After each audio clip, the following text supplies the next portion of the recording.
Bonsoir, chers téléspectateurs de la Vision Channel, et bienvenue également pour votre premier numéro de votre émission tant attendue, le Cercle du Savoir. L'émission d'aujourd'hui va se concentrer à étudier la thématique suivante, l'effritement, dont on appelle le niveau des élèves au niveau de la commune de Dalifort, mais également au niveau national. Autrement dit, on va essayer de traiter la baisse des niveaux qui a été constatée de façon récurrente au niveau des établissements de la commune, mais également au niveau national. Et donc, dans cette émission également, nous aurons comme tâche de situer la responsabilité, parce que celle-ci incombe à tout et à chacun. D'où le pourquoi donc nous avons pensé et jugé nécessaire également d'inviter deux branches. Certains également auront la possibilité, par exemple au niveau du corps professoral, de donner également leur avis à propos de la responsabilité, mais également de notre côté, on aura également des jeunes qui pourront également porter la responsabilité en tant qu'élèves également, de montrer exactement, selon eux, quelle est la véritable cause, ce qu'on appelle, de cette baisse de niveau constatée au niveau de notre cycle scolaire. Et pour ce faire, donc, nous avons devant nous, à côté de nous du moins, deux invités. Et l'amiable serait de commencer de façon élégante à côté des filles, par exemple. Aujourd'hui, nous avons comme invité Mademoiselle Binta Souare, qui est la présidente du réseau communal pour la plaidoirie de la commune de Dalifort. Et Binta Souare, maintenant, elle va se donner la peine quand même de porter la plaidoirie des élèves. Et donc, Binta Souare, vous avez la parole pour vous présenter. Alors, bonjour ou bonsoir, selon l'heure à laquelle vous nous recevez. Moi, c'est Fatoumata Binta, plus connue sous le nom de Binta Souare. Je suis étudiante. Aujourd'hui, je suis là pour représenter les élèves. Je suis aussi, comme l'a si bien dit Omar, la présidente du réseau des jeunes pour le plaidoyer au niveau communal. C'est aussi un très grand honneur pour nous d'être là pour ce premier numéro de cette émission, le Cercle du Savoir. Je vous remercie. Merci, et l'honneur également est pour nous. Nous avons aussi à notre droite l'éminent professeur, M. Alioune Sy, professeur au niveau du cours privé El Hadj Fadilou Mbacké. Monsieur Sy, bienvenue à votre émission. Oui, bienvenue à vous aussi. Donc, je me nomme M. Sy Alioune Sy, enseignant au cours privé El Hadj Fadilou Mbacké. Donc, je suis là pour représenter les parents, mais sur la situation donnée et situer donc les problèmes par rapport à ce thème. Merci à vous. D'accord. Donc, mes chers téléspectateurs, le débat pourrait être lancé. Et donc, beaucoup askan wi ñu ngi fii ci Vision pour jéem a saytu benn mbir bi nga xamante ni itteel na école sénégalaise bi. mooy dañoo constaté que niveau bi dafa baax maanaam jàngin bi niveau élèves yi dafa baax ci bu ñu defee comparaison par rapport aux générations qui nous ont précédés. Léegi nag la situation moom la ñuy jéem a situer à travers cette émission. Monsieur Sy, en tant que professeur, selon vous, quelle devrait être la véritable responsabilité? Où doit-on la situer? Donc, quand on parle de cette responsabilité, moi je dirais que la responsabilité a trois tranches. D'accord. L'une, on peut le situer au niveau des enseignants, l'autre au niveau des élèves et l'autre au niveau des parents.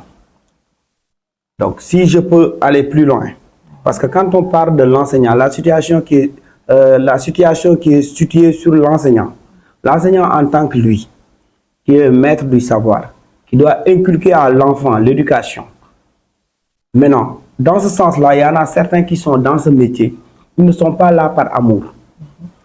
Ils sont là parce qu'ils ont tenté des choses à d'autres métiers, mais ça n'a pas passé, mais ils sont revenus dans ce métier. Donc, ils font le métier, mais ils ne le font pas par amour. Et quand on fait un métier, on doit le faire par amour, pour faire véhiculer maintenant le savoir. Donc, quand je parle des élèves, que la situation peut se situer vers ces élèves, parce que ces élèves d'aujourd'hui, c'est des élèves qui sont très étourdis par rapport à l'effet de l'Internet et autres. Donc, la situation est là-bas aussi. Mais aussi aux parents, parce qu'on sent que maintenant les parents, ils ont fait ce qu'on appelle le délaissement. On ne sent plus aux parents. Tu peux tenir un élève pendant une année, tu ne vois pas le parent. Tu le convoques de multiples reprises jusqu'à renvoyer l'enfant, mais le parent n'est jamais là. Donc la situation, je peux dire que c'est au niveau de ces trois branches et il est partagé. Voilà. Et donc, d'après ce que vous venez de développer, on en déduit donc que la responsabilité est à se situer au niveau d'abord des parents, qui sont également des responsables, mais également on peut aussi la situer chez les élèves comme aussi chez les professeurs. Ouais. Mais il y a une chose qui m'a intéressé lorsque vous avez dit que il y a certains professeurs qui enseignent pas par passion, mais par obligation, parce que peut-être ils ont tenté d'autres chemins qui n'ont pas malheureusement été sanctionnés par une réussite, Voilà. et là ils embrassent l'enseignement. Et donc la faute, est-ce donc c'est pas au niveau égal du système éducatif par rapport à cela? Non, on peut pointer du doigt au système éducatif. Mais dans tous les métiers, c'est comme ça. Il y en a certains, ils sont là. Malgré ils sont là, mais tu vois qu'ils n'aiment pas, il n'y a pas l'amour de ce métier. Et tant qu'il n'y a pas l'amour de ce métier, on ne peut pas véhiculer le savoir normalement. Parce que quand je donne l'exemple d'un enseignant qui a une classe d'examen, il doit se sacrifier, il doit faire des heures supplémentaires. Et ces heures supplémentaires ne sont pas payées. Mais c'est l'enseignant qui doit se sacrifier en disant que ça, c'est mes enfants. Quand ils réussissent, c'est moi qui réussis. Quand ils ne réussissent pas, c'est moi qui ne réussis pas. Donc, quand l'enseignant voit l'enfant sur cet angle-là, donc c'est un bon enseignant, il aime son métier. Mais il est différent de l'enseignant qui est là pour percevoir son salaire le mois. Que l'enfant réussisse ou ne réussisse pas, ça lui est égal. Donc, c'est dans ce but-là que je dis, il y en a certains qui sont là dans ce métier, mais ils ne sont pas là par amour. Mais ils sont là parce qu'ils ont tenté dans d'autres circonstances, mais ça n'a pas passé. Ils sont obligés donc de passer dans l'éducation. Et ce qui est anormal. Oui, c'est une situation anormale parce que si l'on s'en tient à ce que vous venez de dire, les enseignants d'aujourd'hui, pas tous, mais il y a une exception quand même. Ouais. Mais généralement, il y a beaucoup d'entre vous qui enseignent pas par amour, mais qui enseignent parce qu'ils n'ont pas le choix. Ouais. Et Binta, qu'est-ce que vous en pensez? D'accord. Déjà, je vous salue. Et si vous le permettez, je vais m'exprimer en wolof et en français pour permettre aux parents lambda qui n'ont pas fait les bancs de pouvoir mieux cerner le sujet. Donc, pour moi, il a si bien dit que certains professeurs dégagent leurs responsabilités. Dégagent leurs responsabilités. Madame, dans la mesure où tu es là, tu fais une chose par nécessité, pas par amour. Mais même au-delà, vous avez aussi parlé des élèves. Je pense que c'est au professeur de faire aimer à l'élève ce qu'il fait. Donc, de mon point de vue, si les ma gis, prof bi moom moo war a def ay effort pour pousser élève bi mu bëgg lim koy def, pas nekk dans l'attente wala dans l'écoute que élève bi ñëw ci moom pour décliner ko ay waxam. Parce que je fais un big up à mon instituteur de CM2, monsieur Diassi, qui est là au niveau de l'école Khalifa Mansour Sy. Il nous a fait aimer l'école. Il nous a fait aimer ce qu'il faisait pour nous. Il nous a inculqué des valeurs qui nous ont suivis jusque-là. Ça fait 5 ans que j'ai eu mon bac et tout le temps, li ma jàngaloon moom mooy dellu si man. L'amour de ce que tu fais, savoir que ce que tu fais, tu le fais d'abord pour toi, ensuite tu le fais pour les autres, tu le fais pour ta communauté, tu le fais pour ton pays. Donc pour man, professeurs yi ñoo war a defaraat seen toogaay ak parents yi d'un certain côté, tu peux pas envoyer ton enfant à l'école rester une année entière sans y être.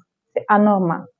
C'est anormal. Donc, c'est au professeur aussi, je reviens pour le dire, de faire en sorte de rencontrer chaque parent pour que ce parent puisse savoir à quel niveau est son enfant, le comportement qu'il a au niveau de l'école et que parfois, tu éduques ton enfant dans la maison et maintenant, quand il sort, il prend de nouvelles habitudes. Toi, tu peux être dans l'insulte que ton enfant véhicule des trucs d'indiscipline d'or et pourtant, toi, tu te dis que j'ai bien éduqué mon enfant. Donc, je pense que le professeur doit revoir sa façon de faire, defaraat toogaayam, def en sorte que xale bi bëgg lim koy xale bi bëgg moom lim koy jox. Voilà. Donc, bu fekkee ni Binta li nga wax ni moom nga jàpp ni c'est la réalité mooy que professeur yi parfois li mu war a comporter woo en tant que professeur matul ak yéenam. Mais man est-ce que la faute aussi duñ ko retourner ci élèves yi parce que buñ comparer élèves yi aux générations de 1900-2000 élèves yooyu ak élèves yi wuute na wala gisoo constat boobu. Mais géopolitiquement wala historiquement parlant, qu'est-ce qui fait la différence? Aux années 1950, on était à l'ère de l'indépendance. Il il y avait ce vœu de découvrir. L'école, c'était un mystère, en fait. Donc, il y avait un vœu du côté des élèves et du côté aussi des parents pour que leurs enfants soient instruits. Mais aussi, quel genre de professeur on avait en ces temps. Parce que vous n'êtes pas sans savoir, quand ces périodes, les professeurs n'étaient pas encore démystifiés comme aujourd'hui. Auparavant, xale bi sañul woon dox ba dajeek professeur am. Qu'appelez-vous professeur démystifié? Démystifié, c'est-à-dire maintenant xale bi sañ na toog ak professeur di fo moom. Auparavant, pour avoir parlé à mon père, il me disait que boo gisoon sa prof da ngay daw. Donc kooku noonu mystère la woon si yow, si comportement am, si doxalinam, si leneen ak leneen. Maintenant da ngay dugg si école gis professeur bu def ay ongles, def ay cils. lan kooku ban information lay transmettre xale bi. Sachant que yow tu dois être correct pour que xale bi am yow benn gis-gis ci yow, am benn vision ci yow, nga nekk idolam. Man personnellement, je vais pas idolâtrer quelqu'un bu am benn façon comportement. Aussi, il y a une chose. Professeur day am problème këram ñëw bëgg jël loolu sippi ko élève bi. Li ngay dund sa kër, c'est vrai, même su méttee, mais il faut savoir faire la part des choses. Il y a le côté personnel, il y a le côté professionnel aussi. D'accord. Léegi monsieur Sy, d'après ce que mademoiselle Binta a développé, je pense qu'elle a jeté des pierres à l'endroit du corps professoral. Donc, ce que je viens de dire, je l'ai dit, que nous sommes tous là pour développer sur un thème qui nous concerne, nous tous. Que ça soit parents, élèves ou professeurs, le corps professoral. Mais pour vous dire, les enseignants, ils ont subi une formation très rigoureuse. Ils connaissent donc la déontologie, comment gérer une classe. Ils connaissent aussi que à la maison et à l'école, c'est deux choses différentes. Quand ils ont des problèmes à la maison, de ma part, moi, quand j'ai des problèmes à la maison, quand je rentre dans ma classe et je vois mes élèves, j'oublie mes problèmes. Donc, ce n'est pas mes problèmes qui me rattrapent jusqu'à en classe. Non. Moi, quand j'entre en classe, je suis autre chose. Mes élèves peuvent me témoigner que je joue avec eux. Je danse quand il s'agit de danser. Je chante quand il s'agit de chanter. Et j'explique quand il s'agit d'expliquer. Maintenant, le fait qu'elle a dit que dañu war a defaraat suñu toogaay ñun suñu toogaay rafet na bu yàgg. Situation bi buñ ko yóbboo ci élèves yi parce que il y a l'adage qui le dit que l'enfant n'est que jeu et imitation. Les enfants n'imitent maintenant plus leurs professeurs ou leurs enseignants. Ils imitent les gens qui sont dans les réseaux sociaux. Je te donne un exemple. Sur ce qu'on fait, à chaque fois, il y a un contexte et une consigne. Le contexte, ça renvoie à l'enfant, la situation. La consigne, ça lui dit de faire ce qu'on lui demande. Maintenant, le niveau de l'Internet, moi, je n'ai pas le TikTok. Mais l'enfant qui a le TikTok à la maison, ou sa mère a un TikTok, ou bien son père. Donc, les vidéos qu'on met là-bas, ça ne dure même pas 1 minute. Ce système-là que l'enfant a, il ne prend même pas le temps. Cela se répercute au niveau de ses études. Quand on lui donne un contexte, au lieu de prendre le temps de le lire, il ne le lit pas. La consigne, il ne le lit pas. Ils ne lisent plus. Ils ne prennent même pas le temps de bien lire ce qu'on leur demande de faire. Il y a le manque de ce qu'on appelle de concentration vers les enfants. Pourquoi? Parce qu'ils sont virés vers l'Internet. Ce n'est pas les enseignants qui sont leur modèle. Toi, tu as dit que il y a Moussa Ndiaye, que je salue au passage, c'est mon collègue, je le connais très bien. Aujourd'hui, on était ensemble. Donc, nous, c'est une référence. Mais ce n'est plus ça. Ce n'est plus ça. Tu vois les enfants, donc, lolo de l'un marqué. Comme ça veut dire que l'enseignant n'est que tout une idole, comme Boudjekebe. Parce que moi, il a dit que les années ne sont pas les mêmes. Les temps ne sont pas les mêmes. Parce que ce qu'on peut analyser en 90, on ne peut pas l'analyser en 2000 ni en 2020. Parce que les temps ont changé. Ça veut dire que quand on voyait les professeurs, on courait. C'est vrai. Parce qu'ils nous prenaient, ils nous cassaient la gueule. Et ça, c'était une bonne chose, parce que ça nous permettait d'étudier. Mais certains disent que non. Maintenant, on a inculqué, nous avons fait des recherches, nous avons fait donc des formations. C'est inculqué maintenant dans l'éducation. Le châtiment corporel est formellement interdit. Tu n'as pas le droit de toucher l'enfant. Maintenant, toi, à la maison, si ton petit frère fait quelque chose d'anormal, tu parles avec lui, il le refait, tu parles, il le refait. Tu vas continuer à parler. Qu'est-ce que tu vas faire? Mais je pense que c'est dans votre formation, en fait. On vous a formé pour ça. Oui, on nous a formé pour ça. L'enfant n'est que imitation, vous l'avez si bien dit. Oui. Maintenant, comment vous pouvez faire pour capitaliser les réseaux sociaux en votre guise? Ça aussi, c'est une question que je pense que c'est pas à moi, par exemple, de connaître la réponse. Peut-être qu'avec les formations que vous subissez, il y a tout le temps des mises à jour par rapport aux nouvelles technologies, par rapport à ce qui se passe de nouveau dans le monde, par rapport à ce qui nous entoure. C'est vrai qu'il y a ce phénomène TikTok. Il y a ce phénomène TikTok qui cause beaucoup de dégâts. Ouais. Et sur ce point, j'interpelle le parent directement.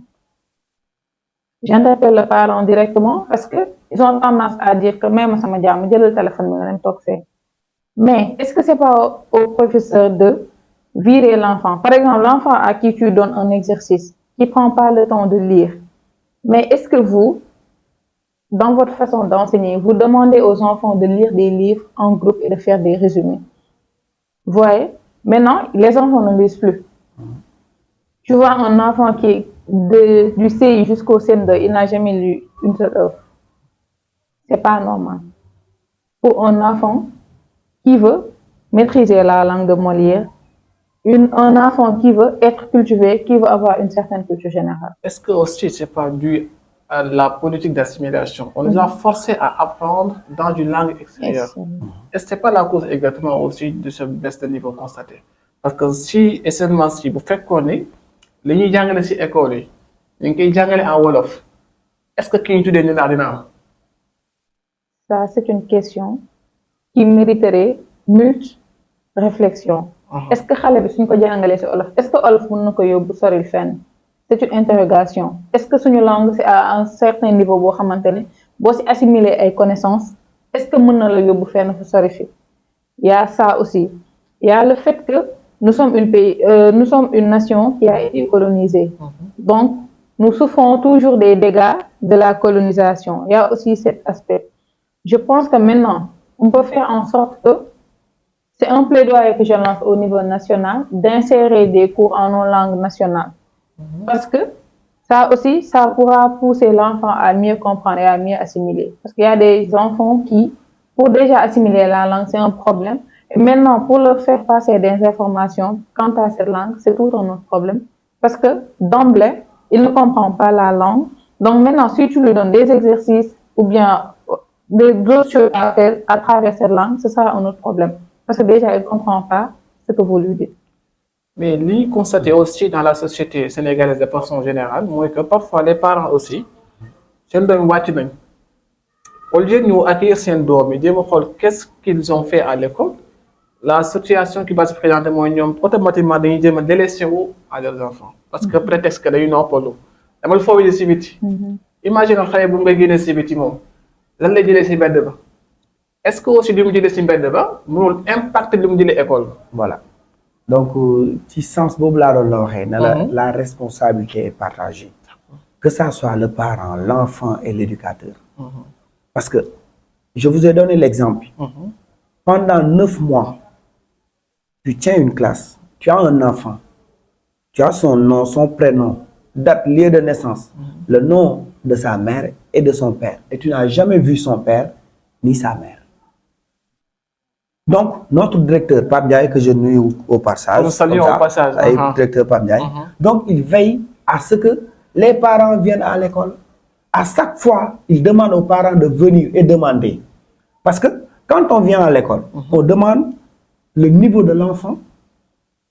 Maintenant, l'enseignant qui est là, parce que le temps où l'enfant passe à l'école est plus nombreux que le temps qu'il passe à la maison.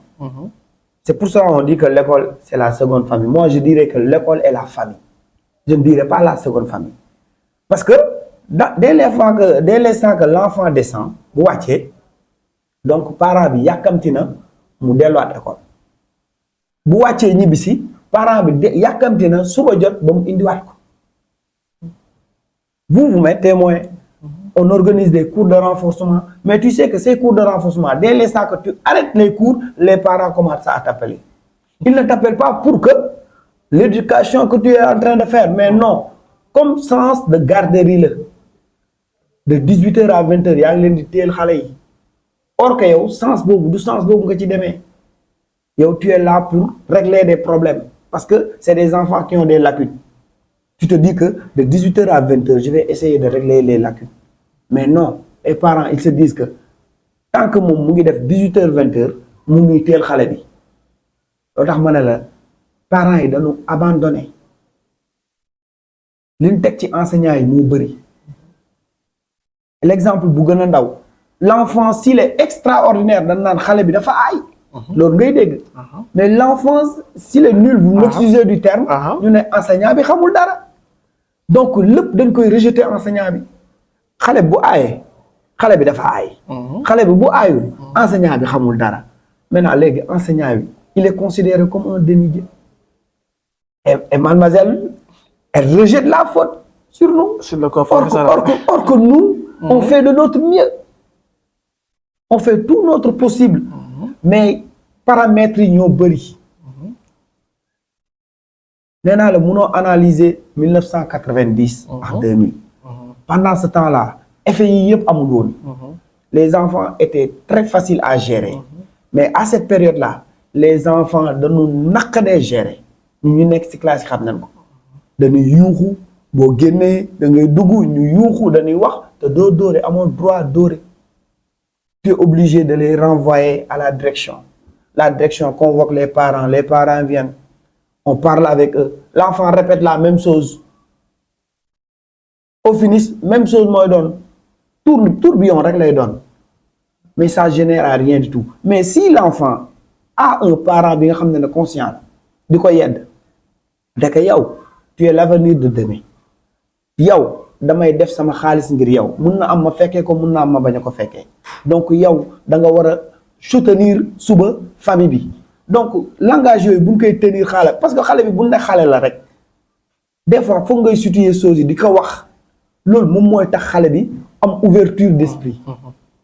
mais nos enfants là tu leur demandes boo màggee loo bëgg a doon yow tu entends n'importe quelle réponse. même bu dul élèves yi sax même bu dul xale yi même ceux qui préparent le baccalauréat ils ne savent pas quoi faire après le bac. Ils ne savent même pas leur but. yow amoo but. y en a certains ils se lèvent ils viennent à l'école apprendre rentrer à la maison. xamuñu sax li ñu war a def ils n'ont même pas de but et loolu parent bi moo koy cultiver ci xale bi enseignant bi bu ñëwee dolli parce que d'habitude nos parents par exemple da ngay gis benn parent boo xam ne c'est un géomètre moom day bëgg doomam doon géomètre parce que bu wàccee ci loolu la koy waxtaanal xale bi day dem ba aime métier bi. Nous on a aimé ce métier grâce à doyen. donc doyen Seye. on doyen Seye. moo ñu indi ci école bi. Lorsqu'on est venu, on a trouvé un directeur extraordinaire. Man boo ma waxee leneen lu dul éducation bugguma. loolu da nga koy forcer ci nit ki mais bu nekkee ne da ngay dem sans but day metti. Il faut pas rejeter toute la faute. C'est les enseignants. Les enseignants, ils subissent. Il y en a des enseignants qui sont martyrisés, frappés par les élèves, menacés, poignardés. Maintenant, quel est le rôle de l'élève? Quel est le rôle de l'élève? L'élève qui devait être là, à recevoir le savoir. Élève boobu mooy coach enseignant bi di ko jam di ko dóor di ko brutaliser di ko vidéo. On est dans quel monde? Donc yéen a war a defaraat seen toogaay. Tantôt monsieur Sy dafa wax lu am solo dafa ni par exemple élèves yi ils sont la plupart du temps influencés et même emportés par le phénomène des NTIC parce qu'il y a la mondialisation. NTIC emporte les jeunes d'autant plus qu'ils peuvent se concentrer de façon maximale sur TikTok. Tant que ñuy défiler ils ne prennent même pas leur temps maintenant de lire. Est-ce que aussi aux parents qui donnent ces outils à leurs enfants est-ce que avant ñu jox xale yi outils yooyu noonu waruñu leen expliquer le pourquoi ces outils et quelle fin pour ces outils. Si, of course. Loolu moo war a am sax. Maintenant, je pense que problème bi ça va plus loin que loolu noonu.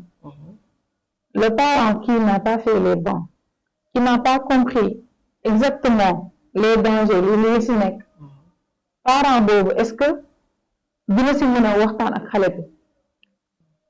bi si donc pour man ba tey damay dellu si waat école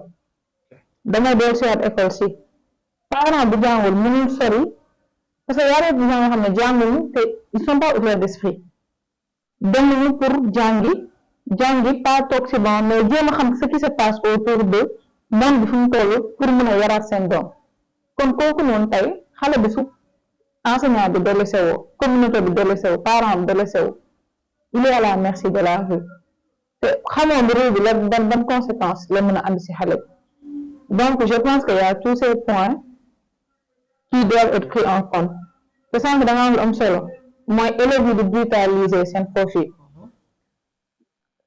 j'ouvre un petit guillemot pour wax que Sénégal dafa am ñu bëri ñuy souffrir ci santé mentale te duñ ci bàyyi xel maanaam xale bi am na comportement bu ñu am si kër gi wala mu ñu am si école bi tey sax dinañ ko signaler ñu ne diw dafa bañ sama doom wala sax à force que prof bi di wax ñu ne instituteur bi bëggul xale bi daf ko soxoree donc je pense que tamit loolu lu ñu war a gën a bàyyi xel la parce que ça fait énormément de dégâts parce que tey man damay nekk xale di jàng sama juróom-ñaari xel xalaatoo sax nit sax dama ko permettre mu manque de respect sama professeur sama instituteur waxuma la man en personne donc je pense que xale bu nekk en état normal bien éduqué j'insiste yenn yi di daw si xelam léegi maintenant loolu professeur bi seetlu que xale bi mu ngi am yenn façon pensée yi wala yenn comportement yi envers toi yaa war a teel a jël ses responsabilités avant que les choses ne dégénèrent parce que sur ces 5 ans qui sont passés rey nañ fi ay professeurs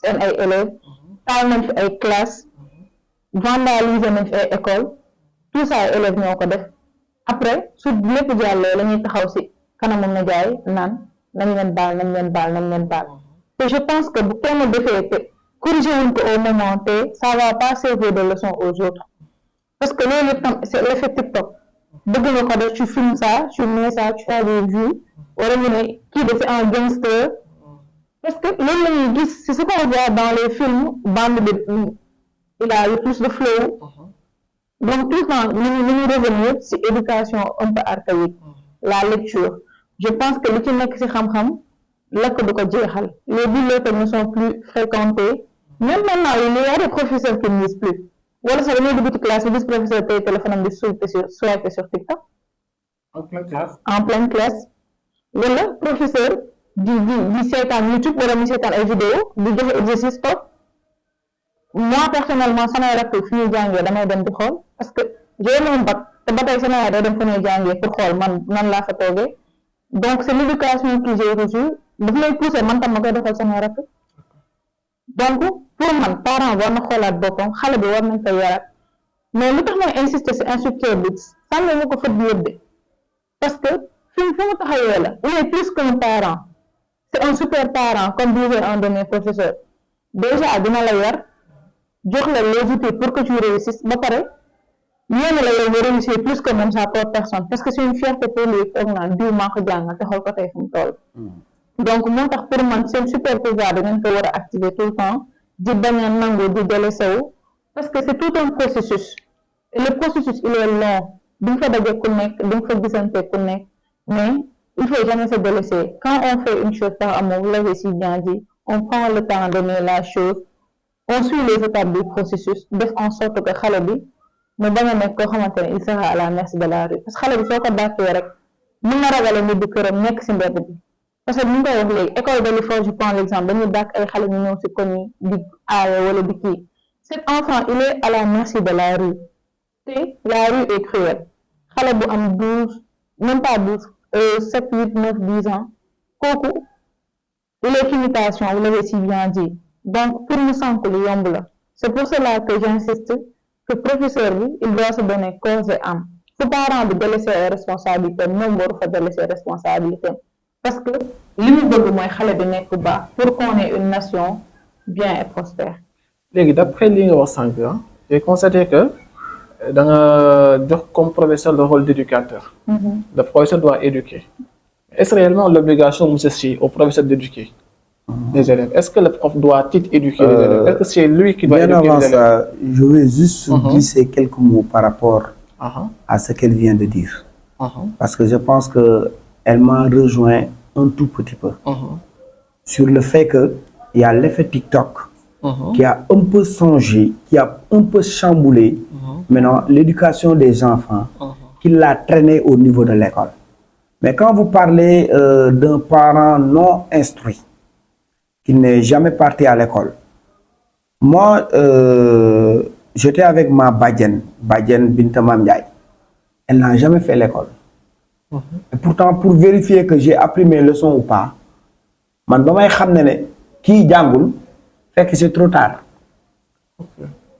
Nan la may naxee Alioune demal jàngi bu ma demee jël samay kay ma jàng ba pare mu ne ma kaay resté ma jël kay bi indi ko ma resté mu ne ma bu ma xawee dër mu ne ma mokkul ma dem jàngaat dem naa ba CM2 di doog xam ne kii ndekete jàngul. Donc parent bi mën na bañ a jàng ba pare am constant boobu ci xale ci doomam. xale boo ko may bul ko may par exemple liberté bu mu ëpp xale boo xam ne da nga koy talonné xale sax boo bëggee muy julli heure julli dama julli ji loolu boo koy def di ko sax si nopp bi bu yàggee da koy def xale heure jàng bu jotee jël sa kaye nga dem jàng ji même boo xamul nu muy jàng na jël kayam rek bu yàggee bu demee ba toog bu jàngulee loolu noonu muy dem di toog bu yàggee danaa neex naa jàng. Donc ça ne veut pas dire que pour contrôler l'enfant il faut être instruit. Le parent ne peut pas être mën na bañ a instruit mën na bañ a dem école te pourtant muy contrôler doomam nan la koy contrôler heure jàng bu jotee mu ne ko arrêtal fo bi demal nga jàng ji heure jàng dafa am heure fo dafa am. Donc loolu xam nga vous avez parlé aussi d'une école boo xam ne day jekki saa di dàq élèves yi. Nous, notre école, c'est une école privée.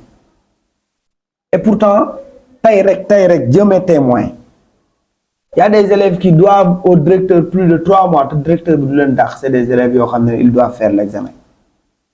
Si vous avez un directeur de l'EMR, je suis un simple enseignant. Donc, je sais le rôle de l'éducation. Je sais que les enfants donc dalay bàyyi nga def ba pare après mu doog topp parent bu ko fayee baax na bu ko fayul baax na donc loolu mooy rôle enseignant bi mais li ñu war a wax moo bëri. li ma lay wax situation bi fi mu nekk du ci fenn kese. mais ñun ñëpp ñoo war a regrouper sur une table ñu waxtaane ko ñu xool solution yi lan la parce que tant que solution amul niveau yi day gën a di baisse. te l'IEF de Pikine mes témoins niveau bi taux de réussite bi day baisse chaque année day baisse. chaque année day baisse. ñun ñii dañ doon am ay 100%. léegi pour ñu am 100% problème la chaque année foog benn élève yàqal la nga am 99 wala 90 wala ñaari élèves. man ba ma gëjee am 100% man la 3 ans xaw ma 2 ans et pourtant dama doon ko tegle di am ay 100%. Pourquoi loolu ñun dañ ci war a toog ñu xalaat ci. lan moo waral lii responsable bi fi mu nekk ñun dañ ko foog fii mais sori na fi mu nekk. Mais professeur interrompre ma la vous ne pensez pas aussi que c'est un peu les programmes yi ñuy jàngal xale bi. Foofu laa bëggoon rebondir sax mooy le curriculum. Si on fait une petite comparaison. ñun ba ñuy def primaire fi ñu doon jàng ak léegi primaire léegi c'est tellement différent. maanaam programme daa changé. Est-ce que le changement aussi peut impacter sur la baisse de niveau des élèves? Je pense bien. Parce que il faut aussi noter que le monde doit évoluer. Et nous, on a un programme un peu archaïque. Tellement archaïque même. Parce que nous, en 2025, tu apprends à l'enfant, le mouton, le lapin. On est en 2025. Là où des enfants en Chine, du top, de créer des trucs, nous, on est sur les lampes à tempête.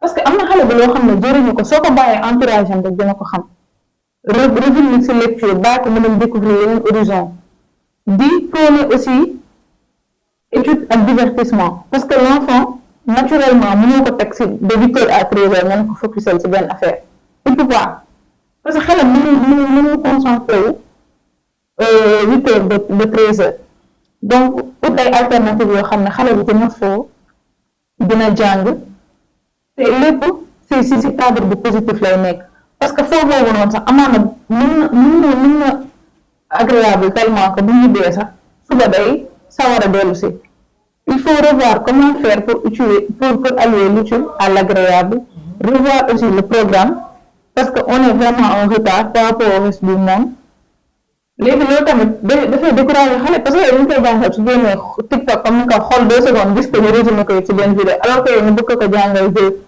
d'octobre à janvier danaan kii lan la may wax nii il y a ça aussi hein. Donc par rapport à cela bu fekkee di programme bi la donc la faute n'incombe ni le professeur. Moi je ne dirais pas que c'est le programme. C'est pas le programme d'après vous? Non, c'est pas le programme. Parce que le curriculum a été très bien ficelé. Nous avons nos guides. Et chaque étape a un guide. Ce guide te dit, c'est ça que tu dois apprendre. Étape B, niveau 1. Étape 2, niveau 2. Li nga wara jàngale. Comme moom li mu ko waxee. Xam nga il n'est pas dans le système. Pour wax ne ñun dañuy jàngale lapin wala mouton. Ça ne se passe pas comme ça. Bu ñu jàngale mouton dañ koy jàngale ci texte descriptif. Comment décrire un animal. Mais mouton en tant que mouton rek ñu koy jàngale. Et les caractériser surtout. Voilà. Donc boo leen duggee ci programme bi. Foofu amul problème. Parce que chaque année nous subissons des formations. Il y a le nouveau guide. Guide bi am na guide mais defar nañ le nouveau guide. Et on est en train d'améliorer. Chaque année on améliore. Le problème qui se situe c'est quoi? C'est les termes qui changent. Parce que bu njëkk ba yow da nga doon dégg ay observation ngay dégg ay problèmes pratiques. Éducation civique, éducation morale, sanitaire. Léegi loolu amatul boo ne loolu amatul parents yi dañ naan lu tax amatul dañ ko changer yeneen terme indi vivre ensemble, vivre dans son milieu. Mais li nga doon jàngale ngay jàngale. Kon su ma la déggee mooy vivre ensemble. Voilà. Vivre dans son milieu moo remplacer éducation sanitaire morale ak morale yooyu. OK. Mais c'est les mêmes termes. C'est les mêmes termes, c'est les mêmes leçons. Et on a même optimisé, ajouté des choses. Bu njëkk ba daaw ñoon jàngale talaatay ndeer mais léegi il est inculqué dañ koy jàngale. Caaroy 44 léegi dañ koy jàngale. Il y a beaucoup de choses yoo xam ne on est en train de voir comment l'inculquer dans le programme. Donc pour man programme bi moom impec. Rien à dire par rapport au programme. Li ñu war a def kañ xanaa ñu ne dañu war a wàññi programme bi mais programme bi moom vraiment rien à dire parce que chaque année on améliore. Chaque année on est en train d'améliorer. Mais le problème ne se situe pas au niveau du programme parce que le programme a été très bien ficelé. Chaque année les enseignants subissent des formations. Mënuñu def 9 mois te demoo 2 à 3 formations. Dinañ dem formation ci VSMS. Formation boobu comment tenir une classe. Que la sanction soit positive. L'enfant boo koy sanctionner sanction bi war a doon positif. Xam nga ñun sanction lan lañ ci xamoon boo nee sanction rek dóor la. Négativement rek. Parce que sanction dafa am sanction boo xam ne dafa positif am sanction boo xam ne dafa négatif. ñun suñ sanction lépp négatif la woon. L'enfant n'a pas appris ses leçons on le met sur la table. L'enfant n'a pas fait l'exercice on le met sur la table. L'enfant n'est pas venu. Il fait l'école buissonnière. On le met sur la table. Est-ce que nekkul sanction yooyu amoon auparavant moo taxoon élèves yi njëkk yi dina am seen concentration ci école parce que léegi bu fekkee ni sanction positive la c'est tellement clément. Clémence boobu noonu bu amee. Est-ce que de pousser élèves à ce que man ma su ma ko defee de garaawul. Là moom pour dire vrai je vais te rejoindre. Parce que lorsqu'on a subi cette formation du nom de VSMS. Lorsqu'on est venu à l'école, on a organisé une réunion avec les parents en leur disant que les enseignants n'ont plus le droit de toucher aux enfants. Maintenant, à ce que vous dites aux enfants d'apprendre leurs leçons et de faire leurs devoirs, puisqu'on ne leur touche plus, Maintenant, cette semaine-là, cette première semaine, mais c'est du n'importe quoi. J'ai fait sortir plus de 24 élèves qui n'ont pas appris leur leçon. Et ils n'osaient pas avant ça. Parce que je veillais à l'apprentissage des leçons. Mais les enfants se sont dit que maintenant, monsieur ne frappe plus. Pourquoi apprendre les leçons? Mais j'ai adopté un autre système, moi. Dans ma classe, j'ai adopté un autre système. Parce que nous, on fait des jeux de génie en herbe. Des jeux de sous. Maintenant, ce que je dis à mes élèves, si on part en finale, on va aller en sortie. Est-ce que vous avez goûté une fois la piscine? Ils disent non, non, non, je vais vous amener à Lac Rose. Une maison où il y a une piscine. Et on va aller là-bas. Maintenant, ku jàngul duñ dem. Léegi loolu laa leen di naxee ku jàngul duñ dem léegi ku jàngul yow sax ñoom ñooy xuloo yow. Yow jàngoo da nga bëgg duñ dem del jàng. Système boobu laa teg sama classe pour jàng mën a am. approche neexal leen pour am lu nga bëgg. loolu rek a fi des. ok neexal xale yi pour ñu jàng loolu kese moo fi des parce que la manière forte n'est plus au monde. C'est interdit. C'est banni. Avec les droits de l'homme. Parce que dès l'instant que tu tapes l'enfant, tu le blesses, le parent porte plainte, le directeur dégage ses responsabilités. Pourquoi? Parce que dès le début, il y a une réunion préparatoire où le directeur a dit le châtiment corporel est formellement interdit. Il ne faut pas toucher aux enfants. Nous, nous amène-les à la direction. C'est la direction qui gère l'enfant. Maintenant, il y a tu vas prendre une décision. Bëgg xale bi, bëgg réussir am, jaral na la dugg prison. Loolu tamit yaa ko gérer. Bëgg naa mu réussir, mais jaraluma dugg prison. Je vais chercher une autre approche boo xam ne moom laay def pour xale bi jàng. Da ngay xool xale bi lim gën a bëgg nga privé ko. Xam naa ne ñoom sorti lañ bëgg. Boo leen jàngulee duñ dem sorti. Man foofu laa ko jàpp. Léegi nag ñoom ñëppay jàng pour dem sorti. D'accord. Et Binta, yow châtiment corporel bi nga xamante ne dañ kaa bannir léegi au niveau des écoles est-ce que nekkul aussi selon toi li tax aussi élèves yi am fit bañ a jàng? Bon, je suis pas d'accord parce que on m'a éduqué ici. Il y a de la table. Mon papa il m'a éduqué comme ça, même si ma mère elle frappait. Mais mon père tout le temps, bu mu mëntoon di def parce que depuis xale daf ñu yar si. On se pose autour de quelque chose, on discute.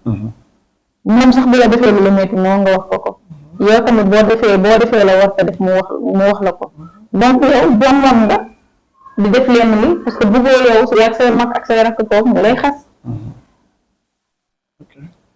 Donc pour foofu noonu je pense que ba tey nañ dellu si kër yi xale bi am na noo koy yoree du xaar sax nga koy dóor mais xas bi moo koy gën a xas bi nga koy xas. Châtiment corporel lu tax ñu tere ko parce que tamit gis nañ fi ay nit yu dóor nit ba gaañ leen. Gis nañ fi xale tey mën na souffrir si benn maladie sachant que c'est une génération malade. Nga dóor ko mu crise say loxo leneen ak leneen dal xew ci. Donc je pense que y a des instituteurs yoo xamante ne non vraiment tamit bu ñuy dóor tu te dis que voilà nekk sax di militer c'est ay organisation yoo xam ne ça lutte contre les droits des enfants. tax na man je suis contre le châtiment corporel. gëm naa ni nit bu nekk soo toogee nga waxtaan ak moom dina la déglu. Il y a aussi des alternatives comme ni ñu koy defee. xale boo xool li mu gën a bëgg nga tere ko forcément li nga ko wax dina ko def. parce que da ngay xool approche fait wala dara boo nee xale boo defee lii doo am lii wala doo génn. il va tout faire pour se plier si yow li nga koy def. donc pour man dóoru fajul. parce que xale boo ko mënulee dóor déjà bis boo ko dóoratul def li nga ko wax. day nekk benn genre excusez-moi du temps benn animal wala bête parce que bête bi tant que dóoroo ko du comprendre li nga ko bëgg a wax donc xale bi soo ko taataanee si waxtaan je reviens ba tey si pédagogie boo ko taataanee si waxtaan je pense que li mu bëgg si moom dañ ko am voilà. D'accord. D'après ce que tu viens de dire moi comme le châtiment corporel aussi le fait que ñu bannir ko waru nekk excuse bi tax ñuy prétendre que loolu moo war a tax élèves yi amatul kii. mais ñun boo xoolee da nga wax sànq sa biir wax dóor taxul élèves yi performer. mais ñun suñu période boo xalaatee 4 opérations. monsieur Ndiaye je le salue au passage bu jëlee cravache yi xoj ko si turon def mu fanaan la demee temps seddaay automatiquement boo xalaatee loolu sa xel da lay jox ne yow mais si tu fausses une opération. tu recevras combien de coups 5 coups. est-ce que 4 opérations mi am ba léegi. non 4 opérations léegi je pense pas parce que léegi 4 opérations ñi koy def bëreetul parce que bu nekkee da nga ko def but bi lan la. tu le fais le matin. mooy lan li ñu doon wax dégg suba teel. boo ko defee le matin les enfants qui n'ont pas la moyenne tu les mets sur la table. te yow nee naa le châtiment corporel et formel donc yow boo ko defee léegi après looy def. donc on vous a obligé quand même. voilà léegi yow li nga wax léegi. dafa am sens. parce que man je me rappelle très bien. avec Boucheka. lorsque j'ai fait mes débuts à l'école Fadilou Mbacké. je viens fraîchement de Rufisque. là je n'apprenais pas mes leçons. mais lorsque je suis venu à l'école Fadilou. le premier jour j'ai pas appris ma leçon. on m'a mis sur la table. le deuxième jour j'ai pas appris. on m'a mis sur la table le troisième jour kenn waxuma ko maa toog suñu kër. ne dóor yi metti na maa ma jàng. depuis ce jour laa bàyyi bañ a jàng leçon. des fois yaa ci benn am na benn sens boo xam ne da ciy baax. am na benn sens boo xam ne da ci baax. parce que y a des enfants yoo xam ne ils sont fragiles. ils viennent avec des maladies. mën nga leen dóor ñu xam sa kaw wala dara xew ci mais bu njëkk ba xam nga ñun li ñu bëgg a forcer nii c'est des ONG yoo xam ne ils viennent de l'extérieur ils ont signé des traités avec le gouvernement parce que ñun suñu éducation ak l'éducation d'extérieur c'est pas la même chose en France même gronde nit loolu ñoom dañ ko jàppee ne châtiment la sa élève boo ko yuuxoo ñoom loolu forme de violence là parce que ñoom dañuy situer les violences il y a des violences verbales corporelles psychologiques psychiques yooyu yëpp ñoom dañ koy situer ñun yuuxu fii defuñu ko dara bu njëkk ba pour dire vrai cravache yi moo doon ñu jàngloo et c'est ces cravaches là qui donnaient les résultats mais bon ko dindee résultats yi dafa xaw a wàññeeku sur certains mais on est en train de travailler ci loolu pour wax xale yi ne du dóor moo leen war tax ñu jàng mais du loolu du benn at nga koy def mu jàll du ñaari at donc c'est un processus boo xam ne ñun ñu subir formation bi dañ koy def ci xale yi benn par benn ba koroog xale yëpp mat ñoom ñu def seen bopp ne musée bi neew fi pour jël yet di ñu dóor pour ñu jàng ñun ñoo war a jàngal suñu bopp mais du ren lay mat du déwén lay mat mais c'est dans l'avenir parce que dañ fi fekk benn affaire boo xam ne dafa fa nekkoon fii jàngoo dañ lay dóor buñ la dóoree nga jàng buñ ma dóorlee dootuma jàng léegi nag nan ngay def ñun ci foofu lañ toll nan laay def ba xale bi jàng te duma ko dóor loolu boo ko réussir rek réussir lépp mais dafa naq dee réussir mais on peut le réussir parce que on peut tout négocier dans la vie toute négociation wax na ko léegi regarde l'enfant ce qu'il aime le plus nga koñe ko fa il y a des sortes de sanctions pas sanctionner l'enfant en lui mettant sur la table tu peux le sanctionner à lui faire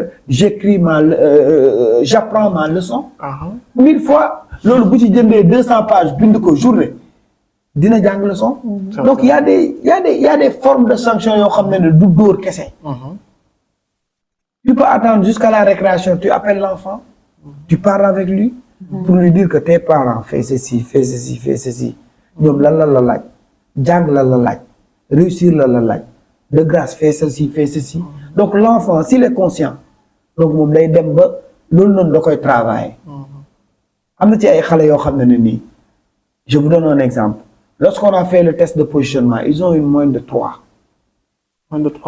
pour un élève de CM2 moyenne de 3 on dit qu'on va leur descendre de classe le directeur qu'est-ce qu'il a fait il a signé un pacte avec les enfants da ngay yëkkati sa loxo alors je jure solennellement man dinaa am moyenne de première composition bu ma ko amulee dañ may wàccee ces enfants là se sont boncés ils ont mis cœur et âme sur le travail c'est les enfants qui se retrouvent avec moyenne de 6-7 léegi nii donc loolu da nga koy def xale bi pour matérialiser dara pour teg ko ci kanamam wax ko ne boo defee lii la mais boo jàpp xale la xelam raw na la parce que des fois ñun dañuy minimiser connaissance su xale bi balaa ngay xam ne xale bi am na xel tu le mets dans le fait accompli nga teg benn situation dans la classe amène une situation rek tu le mets yow nga déglu leen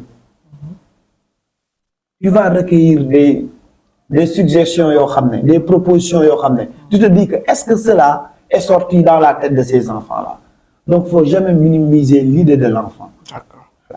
Donc l'émission tire à sa fin mais avant qu'on ferme le débat on va mettre l'accent aussi sur un fait mooy conditions d'apprentissage et conditions d'enseignement également da ngay gis parfois yenn école publique yi classe bu war a jël 20 élèves ñu sol ba 50 élèves à tel point que léegi day am groupe 1 am groupe 2 est-ce que aussi nombre bu extraordinaire boobu qu'on constate dans les salles de classe aussi loolu mënul influer ci élève bi et mu jàngi noppalu kii jàngi suba est-ce que loolu aussi mënul am un impact dans sa baisse de niveau. mais foofu sax sori na parce que dafa am point bu essentiel bi ñu oublié. mooy que on est dans une communauté boo xam ne doole dañewul noonu. il y a des enfants yoo xam ne récemment ñu ngi fi doon def ay rencontres pour xool comment pallier ce manque. dañuy xëy jàngi te duñu lekk. biir bu deful dara je pense que mën nga ko wax dara du dugg ci boppam. alors que pourtant le parent il se sacrifie pour yow nga dem école.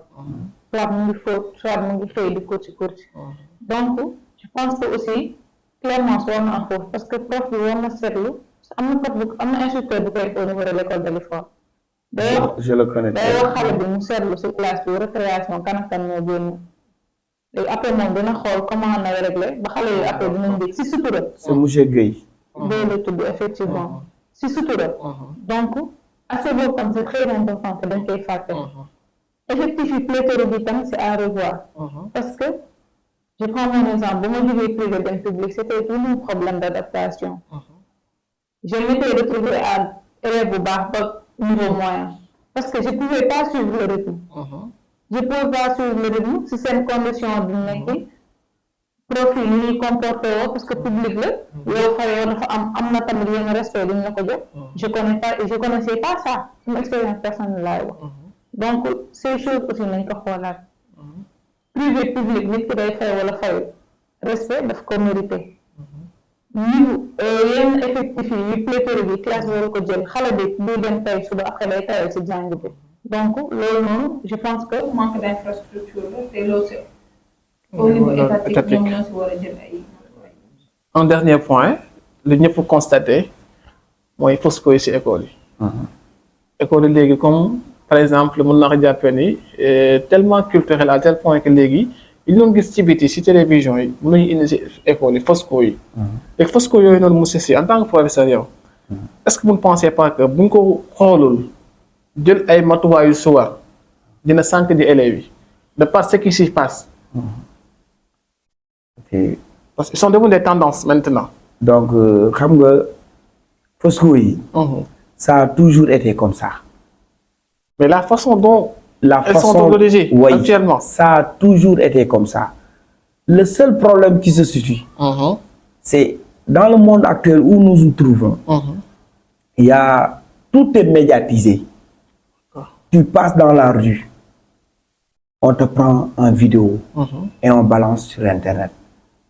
Mais fosco yi nii la doon amee da doon am façon bi muy amee nii ay Miss Jongoma Miss lii mais ces temps-là il y avait pas le portable pour prendre mettre des vidéos dugal ci réseaux sociaux yi léegi nag kon loo def dañ koy dugal ci réseaux sociaux yi. léegi nag bu ñu ko dugalee ci réseau ñu naan école diw école lii.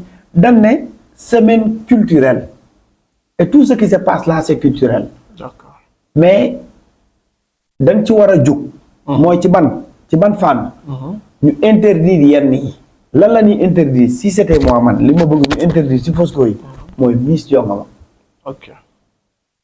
mën nañ bàyyi défilé Playboy. défilé Miss mën nañ ko bàyyi mais Miss Jongama nañ ko bàyyi. mais fosco yi day am sabar dëkk bi du am sabar. si. mais li doon xew ci dëkk bi li doon xew ci fosco yi rek mooy xew li problème bi rek mooy dañ koy vidéo di ko dugal te nit ki day jël angle bi gën a bon mu jël ko mu dugal ko maintenant dans les Fosco y a des génies en herbe lu tax duñ ko dugal day am génie en herbe lu tax duñ ko dugal day am ay match de football lu tax duñ ko dugal lu tax léegi ñu mën a dugal lu dul Miss Jongoma rek la ñuy dugal c'est juste pour caricaturer l'école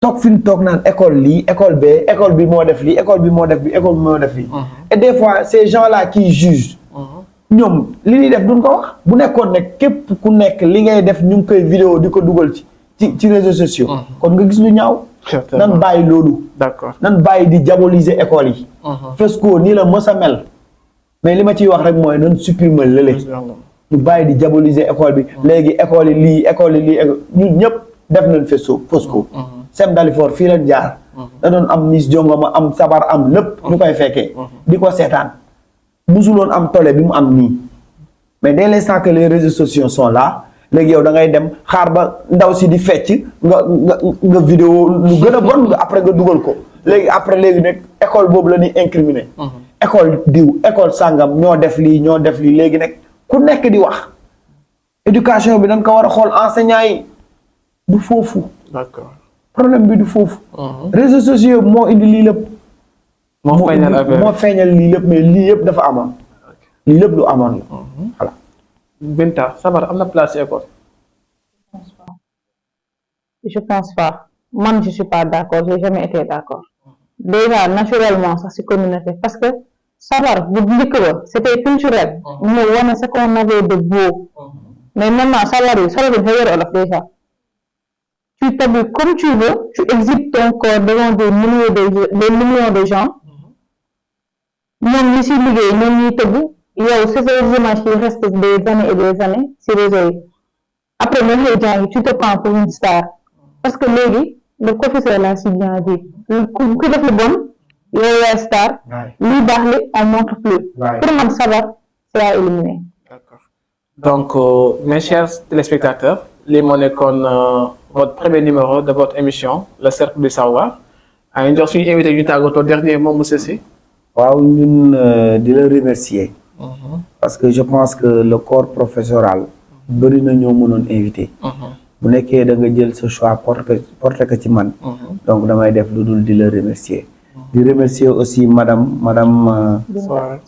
Soirée ci intervention yu mu def di remercier aussi sama école bi ma jógee El Hadj Fadilou Mbacké à la tête directeur Pape Ndiaye di ko remercier bu baax di remercier doyen bi nga xam ne moom moo nu tax ñu bëgg métier bi di remercier sama maître monsieur Mandikou Ndiaye di remercier suñu waa école yëpp di remercier sama bàjjen sama yaay maa ngi remercier sama élèves yi maa ngi remercier ñëpp voilà Binta déjà merci si choix bi porté wu si ñun parce que je pense que somb la si gën a defaraat taxawaay bi parce que am na nu ñu doon mel rek buñ ko def donc ñu ngi sant yàlla si loolu di remercier monsieur Sy di wax ne que c'était pas méchant c'était juste un débat je pense aussi que et j'espère que li fi wax dina jëlee plus d'hommes et di remercier les parents pour l'éducation di remercier ñëpp di remercier monsieur Diassé parce que vraiment wax na ko sànq pour l'avoir fréquenté vous devez savoir que c'est une très belle âme une personne qui donne tout pour ses enfants merci beaucoup. Mes remerciements également vous ont été adressés parce que honneur de ñun aussi ñu recevoir un professeur tel que vous et également une dame de fer telle que vous aussi Binta Soirée. Nous remercions également à toutes et à tous de nous avoir suivis. C'était votre premier numéro de votre émission Le Cercle du Savoir. Et lañ jox dig daje rek ba beneen yoon incha allah ci beneen émission. Merci et bonne fin de soirée.